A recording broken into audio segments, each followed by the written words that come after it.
In 1930, banks collapsed so fast that people stood outside locked doors holding cash that had become almost meaningless overnight. In 2008, families watched retirement accounts lose half their value, while television anchors kept repeating the phrase, temporary correction. And in 2020, the entire global economy froze. Then somehow, the richest investors on Earth got even richer. That's the strange part about depressions. Most people think economic collapse destroys wealth. It does, but it also transfers wealth quietly, systematically, predictably. Because while ordinary people panic, sell, freeze, or wait for permission to move, certain assets almost always explode in value. Not by accident, by design. And if you zoom out across the last 100 years, from the Great Depression to stagflation, from housing crashes to pandemic shutdowns, the pattern becomes difficult to ignore. The same categories keep winning, again and again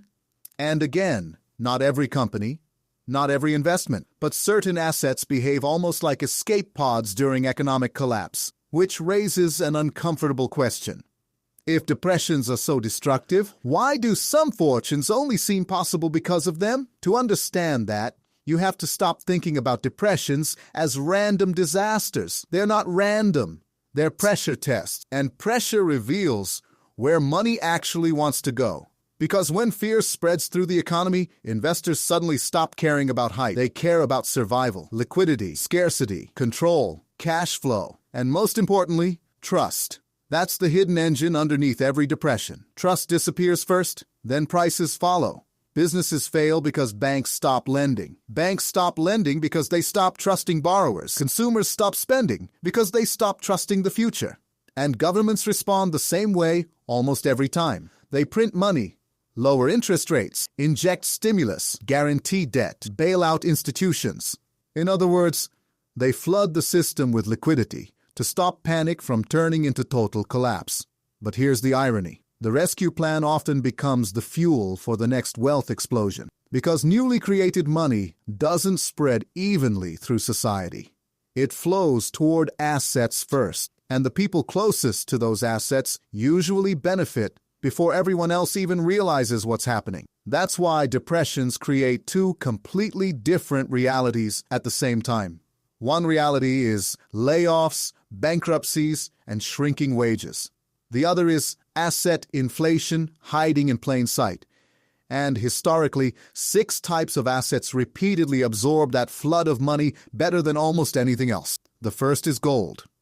Not because gold is magical, not because it always goes up, but because gold becomes psychologically valuable when trust in institutions collapses. During the Great Depression, the U.S. government actually confiscated private gold ownership in 1933 under Executive Order 6102. That sounds insane now, but it happened because governments understood something important. When people stop trusting banks, they run toward hard assets. Gold represented certainty in a system full of uncertainty. Then came the 1970s. Inflation exploded. Oil prices surged. The dollar weakened, and gold went from around $35 an ounce in 1971 to over $800 by 1980. That's not a normal investment return. That's fear being repriced in real time. And the same pattern repeated during the 2008 financial crisis. As central banks printed trillions and confidence evaporated, gold surged again. Not because economies were healthy, because people feared they weren't. Gold performs best when the financial system itself starts looking questionable, and depressions are basically giant trust failures. But gold has a strange psychological cousin. The second asset, cash-flowing farmland. Not glamorous farmland, not luxury ranches owned by billionaires pretending to be cowboys. Productive farmland, the kind that grows things people literally need to survive. During economic expansions, farmland often looks boring compared to tech stocks or crypto or startup mania. But during depressions, boring becomes attractive because demand for food doesn't disappear when markets crash. People stop buying luxury watches. They stop buying new cars. They stop renovating kitchens. But they still eat. That stability matters, especially when inflation rises alongside economic weakness. And historically, farmland has done something extremely powerful during inflationary depressions. It turns rising food prices into rising land value. In the 1970s, U.S. farmland prices surged dramatically as inflation spread across the economy. And while individual farmers often struggled with debt cycles later on, the underlying asset itself became vastly more valuable. Because productive land is finite. Governments can print money, they cannot print more fertile soil. That distinction becomes very important when currencies start weakening. Which brings us to the third asset, energy, specifically oil and energy infrastructure. Now this one sounds counterintuitive because depressions usually crush demand initially. Factories slow down, consumers travel less, businesses cut spending. Energy prices often collapse at first, but then something strange happens. Investment into future supply disappears. Oil companies slash exploration. Infrastructure projects get canceled. Production slows. And when demand eventually recovers, even slightly, supply can't keep up anymore. That imbalance creates explosive rebounds. After the 1970s oil shocks, energy assets became some of the best performing investments on Earth. And after the pandemic crash of 2020, oil futures briefly went negative. People were literally paying others to take oil off their hands. It looked like the industry was dead. Then global demand returned faster than expected, while supply remained constrained. Energy prices exploded, and oil companies generated record profits. The same cycle keeps repeating because energy isn't optional. Modern economies are built on it.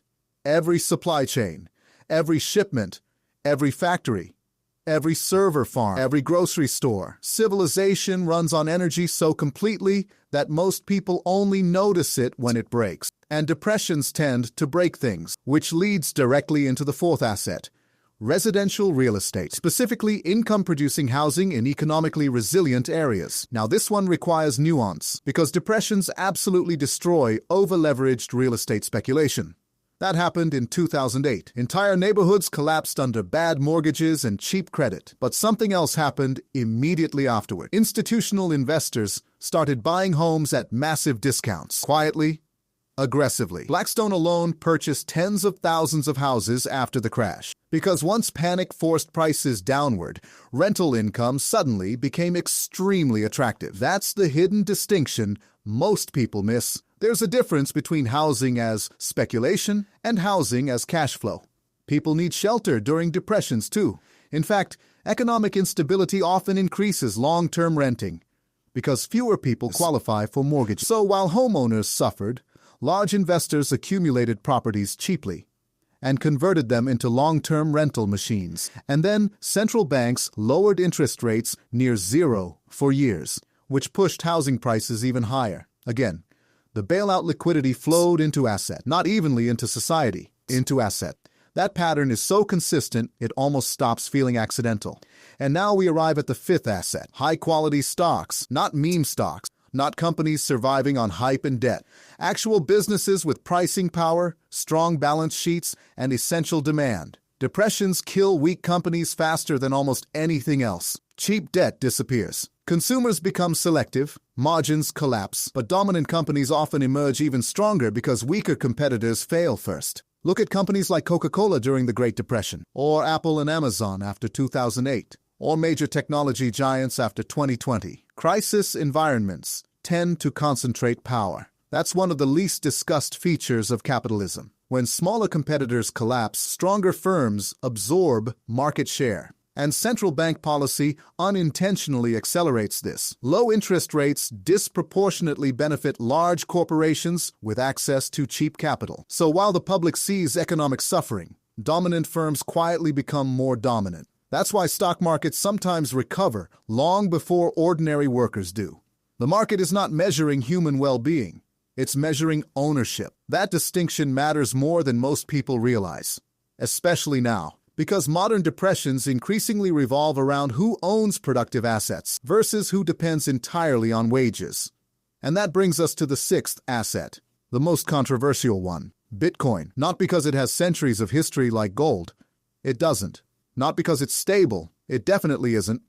But because Bitcoin emerged directly from distrust in the financial system itself. The first Bitcoin block in 2009 included a newspaper headline about bank bailouts. That wasn't symbolic decoration. That was the point. Bitcoin was born from the idea that governments and central banks eventually inflate currencies to rescue debt-heavy systems. And during periods of aggressive money printing, Bitcoin has often behaved like a speculative version of digital scarcity. Especially after 2020, trillions entered the financial system almost overnight. Asset prices surged, and Bitcoin became, for many investors, a bet against long-term currency debasement. Now, whether Bitcoin ultimately becomes digital gold, a speculative bubble, or something entirely different is still unresolved. That uncertainty is real. But the underlying pattern isn't. When trust in traditional systems weakens, investors repeatedly search for assets outside those systems. Sometimes that means gold, sometimes farmland, sometimes foreign currencies, and now, increasingly, digital assets. Different era, same instinct. And underneath all 6 assets, there's one hidden mechanism connecting everything: scarcity. Not artificial scarcity, real scarcity. Finite land, finite energy supply. Finite gold, finite housing in desirable areas, finite ownership in dominant companies. Even Bitcoin's entire marketing structure revolves around fixed supply. Meanwhile, governments respond to depressions with the opposite approach: monetary expansion, debt expansion, liquidity expansion. So over time, scarce assets collide with expanding currency supply, and prices rise accordingly, which creates another uncomfortable reality. Many of the biggest fortunes in history were built during periods when ordinary people were financially desperate, not necessarily because wealthy investors were smarter. Sometimes they simply owned assets before the rescue money arrived. That's the part almost nobody explains clearly. Depressions don't just destroy wealth, they reprice ownership. And once you see that pattern, financial news starts sounding very different. Stimulus packages sound different. Rate cuts sound different. Bailouts sound different. Because beneath the political language and economic jargon, the same question keeps appearing. Where will all the new money go? Historically, the answer has rarely been everywhere equally. And maybe that's the deeper story underneath every depression. Not just economic collapse, economic selection, a slow redistribution toward assets that survive fear better than currencies do. Which leaves one final question. If the next major downturn arrives tomorrow, what exactly will people still trust when everything else starts shaking?